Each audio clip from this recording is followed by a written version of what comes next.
Good morning, good evening, good night या फिर good afternoon जब आप देख रहे होगे वीडियो। ठीक, नमस्कार, सत श्री अकाल, आदाब मेरे प्यारे विद्यार्थियों। So we are starting with the new chapter of 9th science standard as you know that I am taking your biology part that is related with human life. The study related with human life is called as biology. उसका हम 9th chapter लेने जा रहे हैं, that is called as environmental management class. इसके पहले भी 7th chapter आपका हो चुका है जो था एनर्जी फ्लोइंग इकोसिस्टम, जो हमारे माननीय अमय सर ने लिया था, और chapter number 8 useful and harmful microbes मैंने लिया था, और अब चैप्टर नंबर 9 भी मैं ही लूँगा बिकॉज आई टेल यू कि मैं आपका बायोलॉजी पार्ट लेने वाला हूँ। तो as this chapter is somewhat related with human life, in this chapter we will study how we should manage our environment as well as how should we think to for betterment of our environment and how we will save our environment from being endangered। समझा आप लोग को? ठीक है, तो चलो chapter हम start करते हैं। अच्छा, ऊपर यहाँ बताया गया एनवायरमेंटल मैनेजमेंट चैप्टर नंबर 9। यहाँ बताया हम इसमें क्या क्या पढ़ेंगे, वेदर और क्लाइमेट के बारे में पढ़ेंगे। बचपन से आप सभी को ऐसी गलतफहमी थी कि वेदर और क्लाइमेट एक ही चीज होती है, उसके बीच का डिफरेंस क्या होता है हम इस चैप्टर में उसकी भी जिक्र करेंगे। Meteorology, study about weather and climate, इसको मीटीरियोलॉजी बोलते हैं, वो भी हम पढ़ेंगे।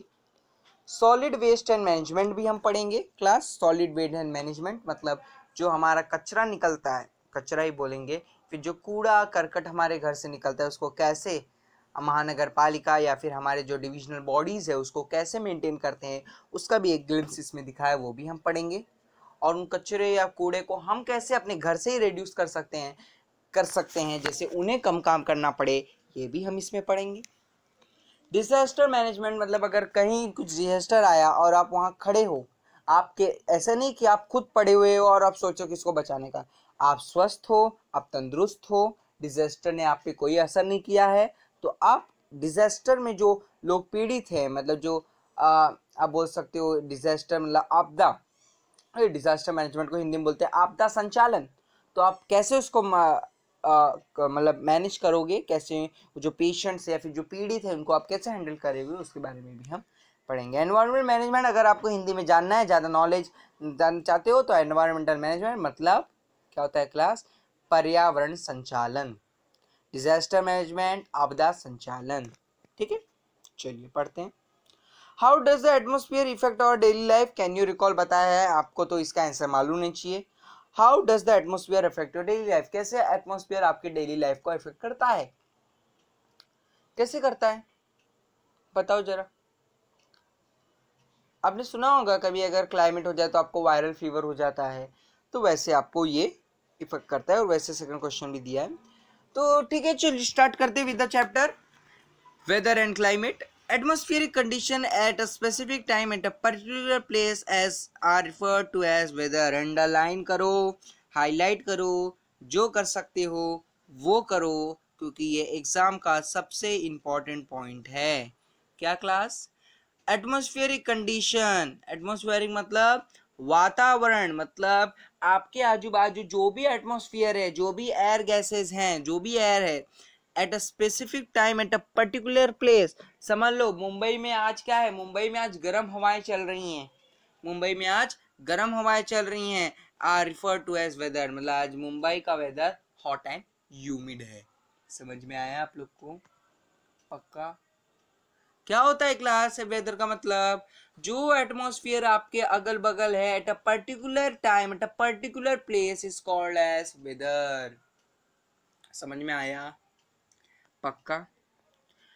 और atmospheric condition depend upon a variety of factor. अब देखो एटमॉस्फेरिक कंडीशन, जो वेदर आप जानते हो एटमॉस्फेरिक कंडीशन पे ही पूरा वेदर डिपेंडेंट है, तो आप यहाँ से समझ सकते हो कि किस तरह से उनके लिए इंपॉर्टेंट होगा क्या variety of factors. We frequently express our opinion about the weather by making statements like today is too cold or it is very hot day। ठीक है, तो आप ऐसे नहीं बोलते कि today is summer या today is winter। मेरे बात पर गौर करो क्लास, मैं ऐसे नहीं बोलते, आप ऐसे नहीं बोलते कि today is winter today is summer, ऐसे क्यों नहीं बोलते? तो आप जानते हो जो विंटर है वो 3 से 4 महीने के लिए है, एक दिन के लिए नहीं है। और वेदर एक दिन के लिए होता है, ये सबसे बड़ा अंतर है। Climate is a prolonged condition, मतलब बहुत दिनों तक रहता है, and weather is a instant condition, मतलब कुछ समय के लिए ही रहता है। समझा? ठीक। Weather depends upon the prevailing conditions of the air, मतलब जो एयर की कंडीशन, आपका जो एयर कैसा है, गर्म है कि ठंडा है, उस पर डिपेंड करता है। The climate of a particular region is the average of daily, लिखो लिखो लिखो क्या class, the climate of a particular region is the average of daily readings of various weather related parameters recorded for several years. Hence, climate is a long-term predominant condition of the atmosphere. उधर मैं जो बोल रहा हूँ वो तुरंत लिखो कि climate is a prolonged condition and weather is an instant condition. दोनों में आपको ये सीधा बताता हूँ, आपको अंतर तुरंत समझेगा। क्लाइमेट क्या होता है क्लास, आप बचपन से पढ़ते हो। क्लाइमेट मतलब इनडायरेक्टली बोलूँ तो सीजन। अब यहाँ एवरेज क्यों बोला गया है क्लास, समझ लो। आप बताओ, अब मैं आपसे एक बात पूछता हूँ, जनवरी, ठीक है क्लास, जनवरी ये किस किस सीजन के अंडर आता है? ये मंथ विंटर सीजन के आता है। आप मान्य कर रहे हो कि नहीं मान्य कर रहे हो, पहले बोलो, मान्य कर रहे हो क्या? हाँ, तो ये विंटर सीजन के अंदर आता है। ये क्लाइमेट आता है कि नहीं आता? बोलो रे, आता है कि नहीं आता? आता है ना, विंटर के अंतर्गत आता है। अब विंटर के अंतर्गत आता है, अच्छा, तो मतलब विंटर, जनवरी विंटर में आता है। तो आप बोलोगे जनवरी में कौन सा क्लाइमेट है? विंटर क्लाइमेट है। लेकिन जनवरी में वेदर कौन सा है? नहीं बता सकते। 1 जनवरी, 1 जनवरी को क्या वेदर था वो आप बता सकते हो। क्यों हो सकता है 1 जनवरी को ठंडी हो, भरपूर ठंडी हो, क्योंकि विंटर सीजन चल रहा है, लेकिन 2 जनवरी को थोड़ी गर्मी हो, 3 जनवरी को और बड़ी और गर्मी हो, लेकिन 4 जनवरी को बहुत ठंडी हो। तो अगर इन सबका एवरेज निकालोगे तो मैक्सिमम डेज आपको कोल्डनेस दिखेगा, ज्यादा से ज्यादा दिन आपको ठंडी दिखेगी। इसीलिए उस सीजन को, उस मंथ को हमने विंटर सीजन में डाल दिया है कि इस समय कोल्ड डेज रहेंगे, तो मतलब ये विंटर सीजन है।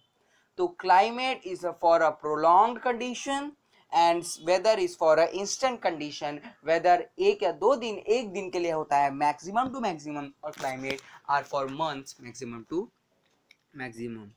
समझा आप लोग को? पक्का? ठीक। फैक्टर्स देखा जाए, weather related climate factors, atmospheric pressure. तो सबसे पहले फैक्टर क्या है क्लास? Atmospheric pressure. दूसरा क्या है? सनलाइट, मतलब सनलाइट भी कहीं ना कहीं इसको फैक्टर रहता है। फिर उसके बाद क्या आता है सर क्लास? क्लाउड्स। उसके बाद क्या आता है? क्लाउड्स। उसके बाद ह्यूमिडिटी। उसके बाद क्या आता है? ह्यूमिडिटी। Rainfall, visibility, temperature. ये सब आपको समझ में आ रहा होगा, आई होप सो। ये सब आपको समझ में आ रहा होगा, I hope so. Atmospheric pressure सब डिपेंडेंट होते हैं, क्योंकि सनलाइट ज़्यादा पड़ेगी तो गर्मी रहेगी, क्लाउड्स आ जाएंगे तो वेदर बारिश वाला रेनफॉल हो जाएगा, ह्यूमिड हो जाएगा तो थोड़ी गर्मी रहेगी, थोड़ी उमस, उमस बोलते हैं, ह्यूमिडिटी थोड़ी ठंडी रहेगी, थोड़ी गर्मी रहेगी, रेनफॉल हो जाएगा तो ठंडा रहेगा। विजिबिलिटी मतलब आपको क्या मतलब क्या लग रहा है, और टेम्परेचर अप डाउन से तो आप जानते हो, अगर टेम्परेचर ज़्यादा है तो वेदर इज हॉट, टेम्परेचर कम है तो वेदर इज कोल्ड। समझा? पक्का? एक बार रीड कर लो, चलो फटाक से रीड कर लो, एक बार फटाक से रीड कर लो जो मैं पढ़ाया हूँ, फटाक से रीड कर लो प्लीज।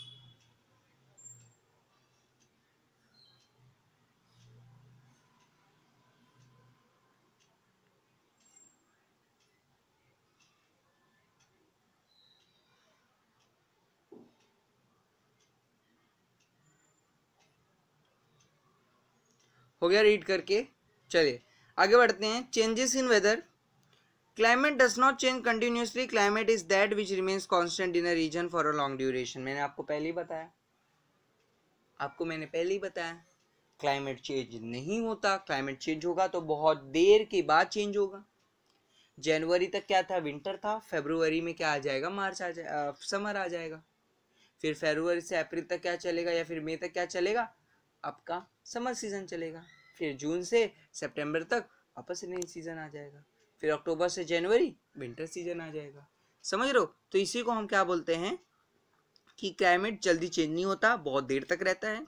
दस we see that weather is related to specific location and specific time, where climate is related to longer duration larger area. तो क्लाइमेट लार्जर एरिया, अब आप पूछोगे कैसे सर लार्जर एरिया कैसे? जरा एक बात पर गौर करो, इंडिया में क्लाइमेट क्या चल रहा है? इस समय क्लाइमेट क्या चल रहा है? Rainy season. सब लोग एक साथ बोलोगे क्या चल रहा है? रेनी सीजन चल रहा है। कैसे? लेकिन महाराष्ट्र का वेदर क्या है? हॉट। जम्मू कश्मीर का वेदर क्या है? कोल्ड। राजस्थान का वेदर क्या है? हॉट। लेकिन जम्मू कश्मीर, राजस्थान और महाराष्ट्र का सीजन क्लाइमेट क्या है? रेनी, मॉनसून।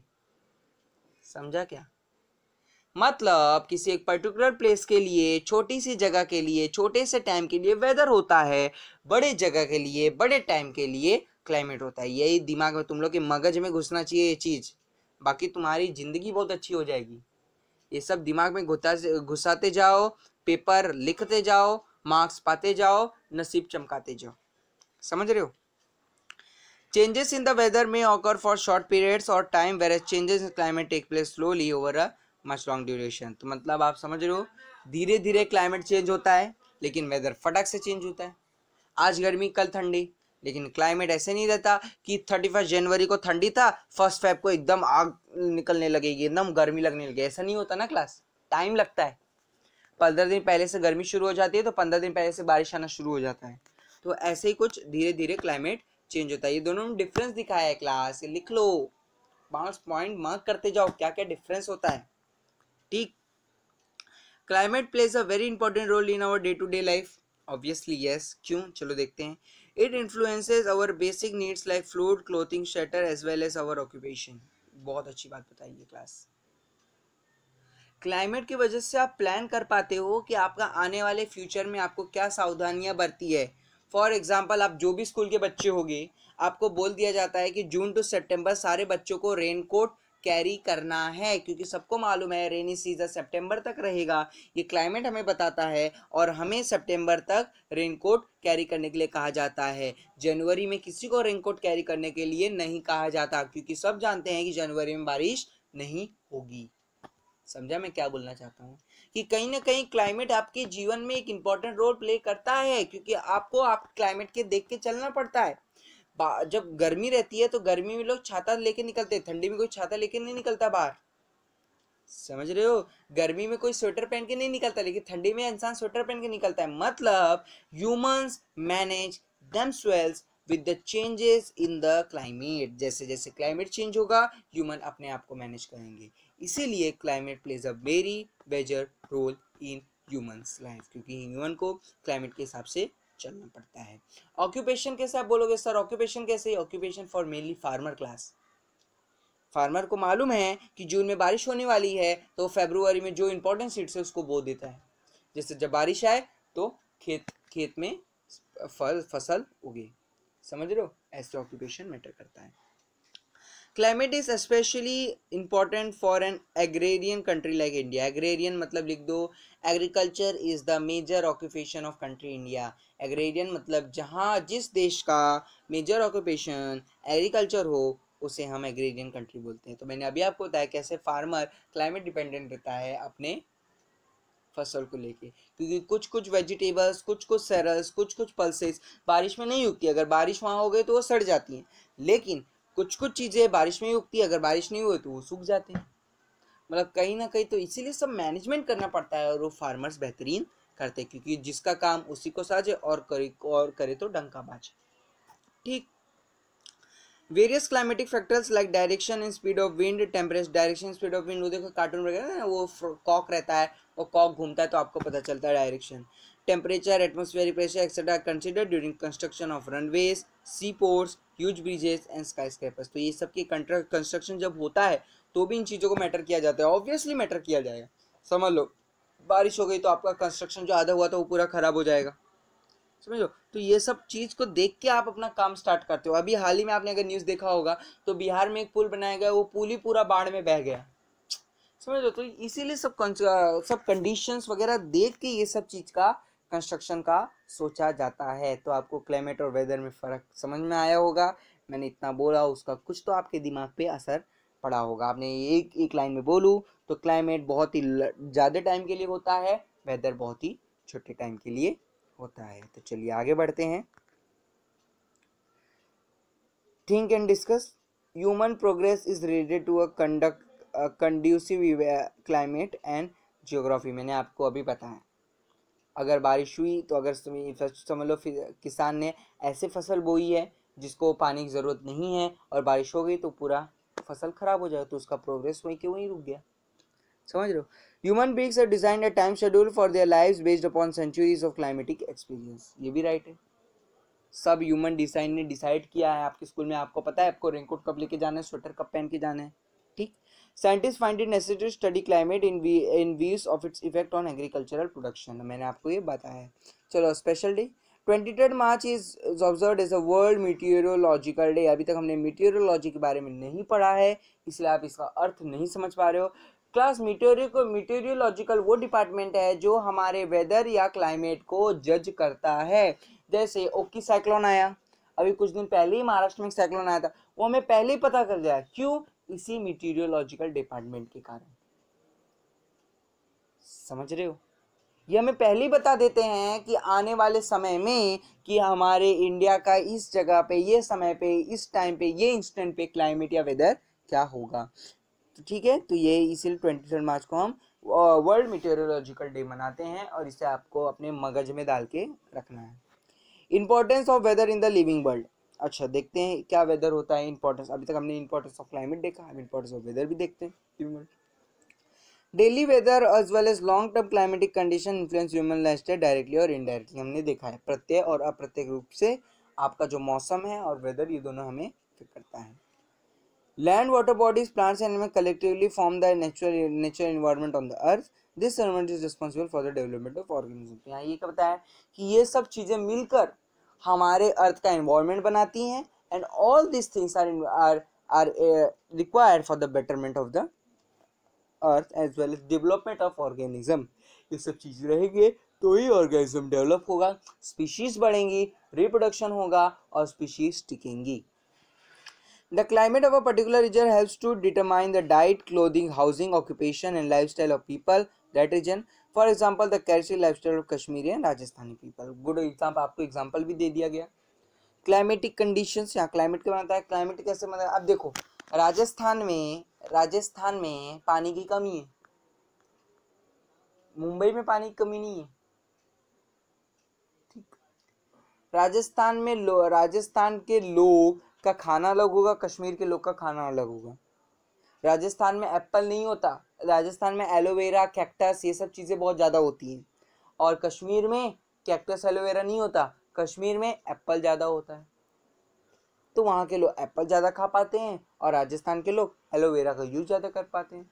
तो कहीं ना कहीं आप लोग समझ रहे हो कि किस तरह से क्लाइमेट, वेदर लोगों पर डिपेंड करता है। देख कैसे वो दोनों अलग अलग होते हैं। Salinity of marine water, formation of ocean current, water cycle etc. are all related to various weather and climatic factors. Standard 9 में आपको चैप्टर है, आप पढ़ोगे इसके बारे में। Various climatic factors bring about the weathering of rocks in the earth crust. ये भी आपको मैंने बताया है। आई थिंक 9th में आपको एक चैप्टर है इरोजन करके, उसमें आप सीखोगे क्या होता है क्लास, जो आपने देखा होगा एक। चलो मैं आपकी थोड़ा एक्सप्लेन कर देता हूँ कैसे वेदरिंग होता है। समझ लो एक रॉक है, क्या है, एक रॉक, एक पत्थर है, हिंदी में बता दो, एक पत्थर है, उसके अंदर एक छोटा सा होल है, क्या है, छेद है छोटा सा। तो क्या होगा, समझ लो बारिश हुई, क्या हुआ क्लास, बारिश हुई, तो क्या होगा, कुछ पानी उस होल में जाकर टिक जाएगा। अब होगा क्या, जब दोपहर का टाइम होगा तब क्या होगा, तब सनलाइट रहेगा और वो पानी इवेपोरेट होना चाहेगा, इसलिए वो एक्सपांड होगा। एक्सपांड मतलब दूर दूर जाना चाहेगा। गर्मी लगेगी तो जो वाटर मॉलिक्यूल्स रहेंगे दूर दूर जाना चाहेंगे, जब दूर दूर जाएंगे तो रॉक्स के ऊपर प्रेशर बनेगा, और जैसे ही रात होगी ठंडी लगेगी, मॉलिक्यूल्स अपने आसपास आने पाएंगे। आप कैसे सिकुड़ जाते हो, उन लोग आसपास आना चाहेंगे, आसपास आएंगे तो प्रेशर कम हो जाएगा। तो ये जो बार बार बड़ा बड़ा बंद, बड़ा बंद, बड़ा, अब बल्ब को भी बार बार चालू बंद करो फ्यूज हो जाता है, वो तो पत्थर है, समझो। तो पत्थर को बार बार ये प्रेशर की जो ग्रेडियंट, जो प्रेशर का कॉन्सेंट्रेशन जो है बार बार कम ज्यादा होने की वजह से पत्थर टूट जाता है, उसको हम बोलते हैं वेदरिंग ऑफ रॉक्स। आप 9th में, या आप अभी चैप्टर ही आपको ज्योग्राफी में इरोजन करके उसमें आप पढ़ोगे ये। Climate plays a very important role in the formation of enrichment of soil. तो सॉइल के एनरिचमेंट में भी क्लाइमेट बहुत ही इंपॉर्टेंट रोल प्ले करता है। Microbes in the soil play an important role in the formation of organic materials. This process depends upon various climatic factors. तो जो microbes हैं in the soil play an important role in the formation of organic material. अब आप बोलोगे कैसे sir, मैंने आपको sir ने पढ़ाया होगा चैप्टर नंबर 7 में energy flow to an ecosystem. एक कीड़ा है, कीड़ा पत्तियां खाता है, मेंढक उस कीड़े को खाता है, सांप उस मेंढक को खाता है, चील जो है ऊपर उड़ रहा है उस सांप को खा लिया। अब उस चील को समझ लो वो चील बाद में मर जाएगा, तो मरेगा तो ऑब्वियसली आसमान में थोड़ी ना लटका रहेगा, जमीन पे ही गिरेगा। जमीन पे गिरा, माइक्रोब्स मतलब माइक्रो ऑर्गेनिज्म ने उसे खाया, तो उसके बीच का जो एनर्जी है सब सॉइल में चले गया, और इसी की वजह से क्या हुआ, ऑर्गेनिक मटेरियल्स फॉर्म हुए।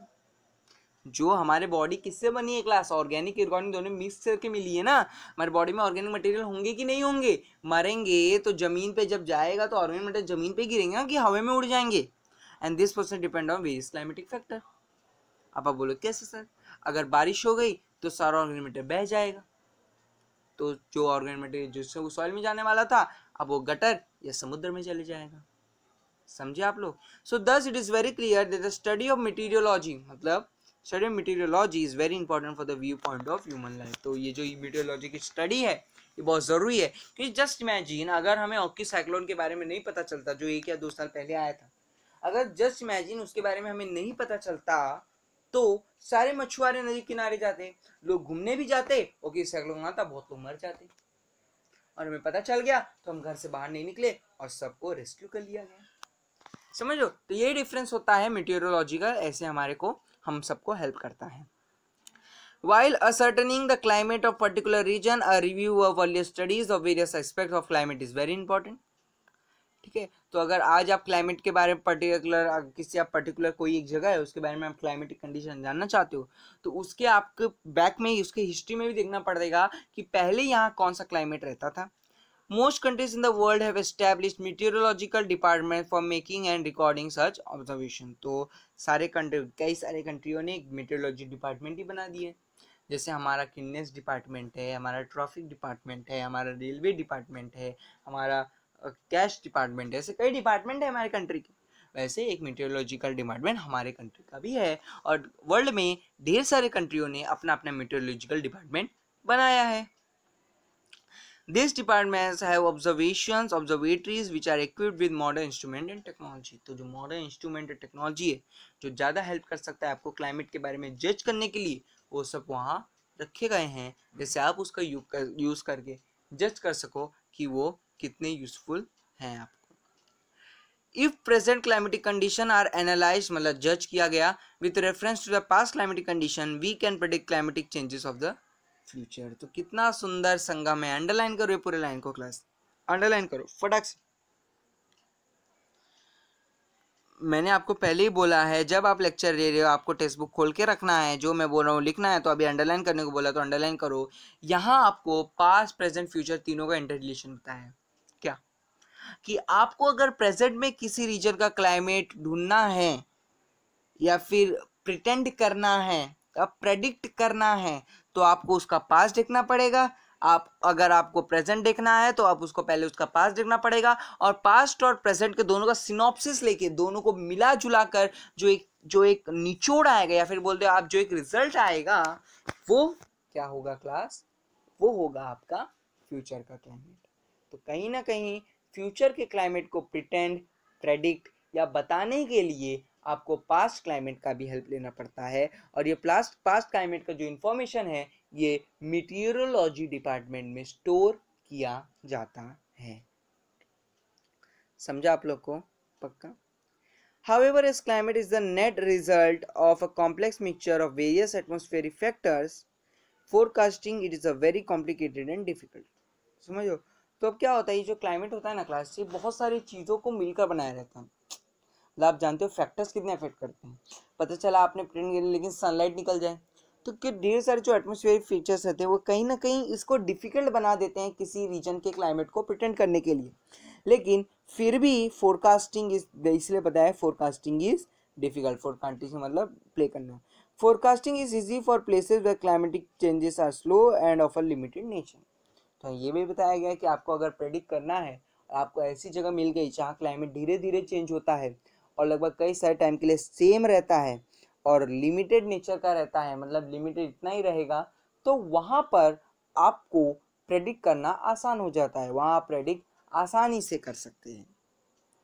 However, where climatic changes are complex, interdependent and rapid, making forecast is very difficult. तो इसीलिए बताया गया है। तो जहाँ चेंजेस सेम रहेगा, जहाँ चेंजेस धीरे धीरे होता हो और बहुत देर से होता हो, थोड़े टाइम के लिए फिक्स हो, वहाँ पर फोरकास्ट करना बहुत आसान है। फोरकास्ट मतलब फ्यूचर क्लाइमेट को बताना।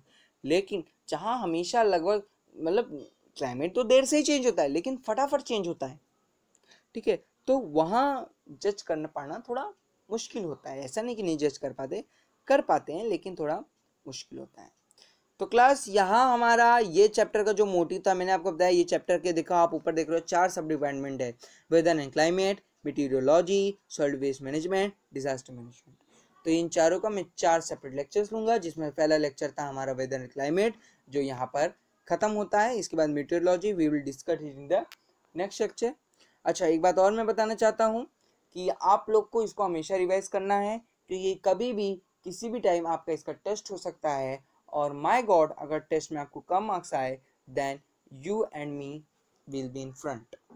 तो आप समझ जाइएगा, आपको आपके लिए वो बैड इफेक्ट डाल सकता है। इसीलिए आपको हमेशा रिवाइज करना है। जो मैं बोला इसको लर्न कीजिए क्लास, जस्ट अंडरस्टैंड, क्योंकि आप पढ़ोगे तो ही आगे बढ़ोगे, सीधी सी बात है। नहीं पढ़ोगे, नहीं रटोगे, नहीं कॉन्सेप्ट समझोगे तो आप कुछ नहीं कर पाओगे, समझ रहे हो। तो यहाँ मैं एंड करता हूँ मेरा ये लेक्चर। बी सेफ और रिवाइज करते रहिए। Let's meet in the next lecture जहाँ हम पढ़ेंगे meteorology, which is a very nice department. ठीक है, मीटियोलॉजी हम पढ़ेंगे, आपको भी बहुत इंटरेस्ट आएगा कि मीटियोलॉजी क्या करता है। हमारे हर कंट्री के पास वैसे मीटियोलॉजिकल डिपार्टमेंट है, लेकिन हम हमारे कंट्री के बारे में पढ़ेंगे और वहाँ पढ़ेंगे कैसे ये लोग क्लाइमेट को जज करते हैं। एंड आपको ये भी याद होना चाहिए WMD मतलब world meteorological day is celebrated on 23 मार्च। और 2 मार्च को क्लास क्या सेलिब्रेट किया जाता है, याद करो, 8th में था आपको, 8th में। सोचो मैं इस समय प्रोफेसर बन चुका हूँ, लेकिन मुझे याद है कि 8th में SSC बोर्ड में था कि 22 मार्च को क्या मनाया जाता है। 22 मार्च को मनाया जाता है क्लास वर्ल्ड वाटर डे, और 23 मार्च को मनाया जाता है वर्ल्ड मेटीरियोलॉजिकल डे। तो आपको यहाँ तक समझ में आ गया होगा। तो I am ending this lecture over here. तो study well and let's meet in the next lecture where we will discuss meteorology.